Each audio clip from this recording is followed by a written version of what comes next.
اس تصویر میں کیا ہو رہا تھا؟ سب لوگ یریحو شہر سے سونا اور چاندی لیے ہوئے خداوند کے گھر آ رہے تھے۔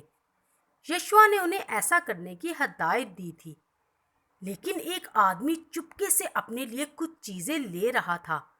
اس نے سوچا کہ کسی کو معلوم نہیں ہوگا، لیکن خدا نے دیکھ لیا تھا۔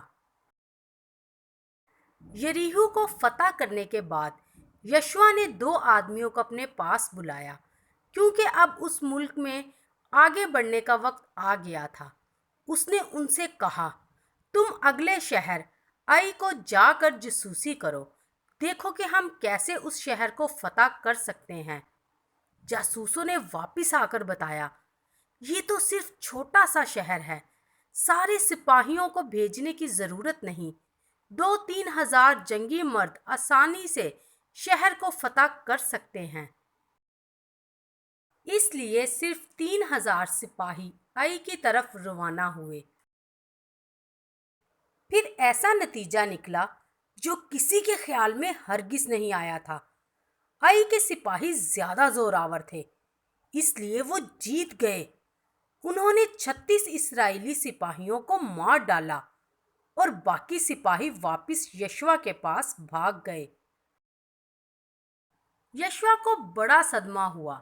اس نے اپنے کپڑے پھاڑے اور منہ کے بل گر کر دعا کی، اے خداوند، یہ سب کچھ کیوں ہوا؟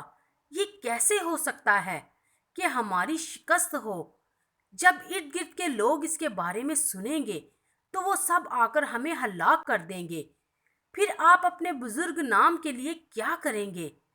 جیسا کہ آپ نے پہلے بھی دیکھ لیا ہے، خدا سب کچھ جانتا ہے۔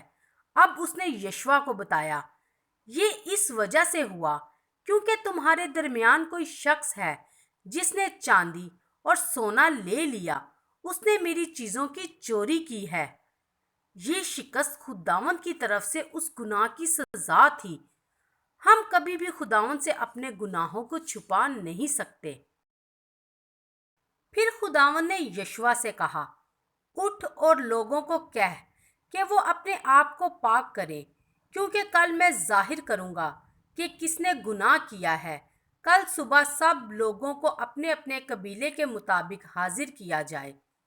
سو اگلے دن یشوا نے سب لوگوں کو اپنے پاس بلایا۔ پھر خداوند نے ظاہر کیا کہ مجرم یہودا کے قبیلے سے ہے۔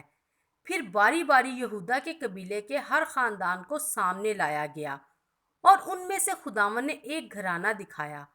پھر اس گھرانے میں سے ایک ایک آدمی سامنے لایا گیا اور خداوند نے ایک آدمی اکن کو پکڑا۔ اکن مجرم تھا۔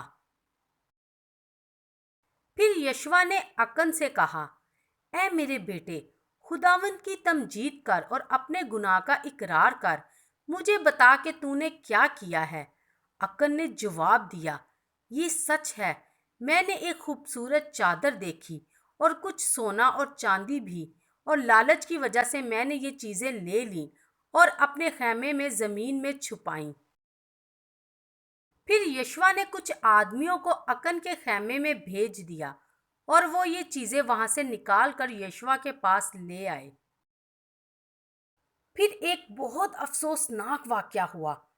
اکن کو اور اس کے گھرانے کے سب لوگوں کو سنسار کیا گیا اور اس کا سب کچھ جلا دیا گیا۔ خدا گناہ سے نفرت کرتا ہے۔ پھر لوگوں نے اکن اور اس کے گھر والوں کو پتھروں کے ڈھیر کے نیچے دفنایا۔ پتھروں کا ڈھیر ایک نشان تھا تاکہ کوئی بھول نہ جائے کہ گناہ کرنا کوئی ہلکی سی بات نہیں۔ ہمارے گناہ کی وجہ سے خداوند کا غصہ بھڑک اٹھتا ہے۔ اس لیے ہم شکر کریں کہ یسوع مسیح نے اپنے باپ خدا سے کہا، اے باپ، میں انسان کے سارے گناہوں کی سزا اپنے اوپر لینا چاہتا ہوں۔ چونکہ یسوع نے ایسا ہی کیا، اس لیے ہم امید رکھ سکتے ہیں کہ ہمیں خود اپنے گناہوں کی سزا نہیں اٹھانی پڑے گی اور ہماری زندگی محفوظ رہے گی۔